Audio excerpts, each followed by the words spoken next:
Shoulder internal rotation, pails and rails, and this is going to be just simply moving the shoulder into a slightly different position, more in flexion than in what we call abduction out here.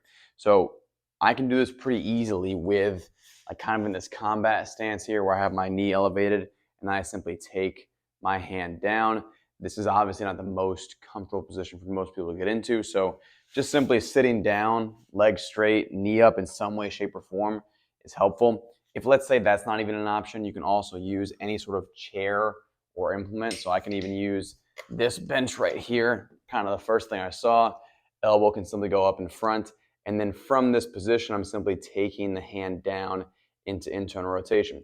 We want to be sure we're not feeling the stuff, the stretch on like the super like front side of this at all, or should be still trying to find it in the back side. So as I'm taking this down, like just as an example here, I'm feeling like a pinchy stuff like right here in the front of the shoulder. Not good, don't want to feel that. When we're doing our sleeper stretch, and usually this is like the second or third internal rotation, we're feeling it backside shoulder here. So as I'm taking this down, for instance on my right side here, I can get that pretty easily backside shoulder. If you're feeling it front side, a couple things you can do. Make sure you're getting at the right angle. So, you can play around with elbow being like straight in front of your body or more slightly out to the side. We don't want to go too far necessarily unless that's the only place you can find it. Two is trying to take that joint and create a little more space before we put it into a rotational stretch. So as an example, like I don't want to be shoving my shoulder like into the socket there tight. I want to kind of extend it a little bit. And then once I extend it, then I can take myself down, and that allows the proper part of the capsule to be stretched. So it gets a little bit deeper in that range.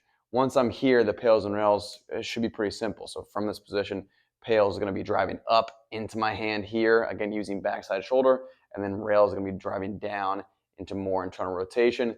Key here is keeping the chest tall and not allowing yourself to round down. The more I round down, the more my spine is doing the work that my shoulder is supposed to do.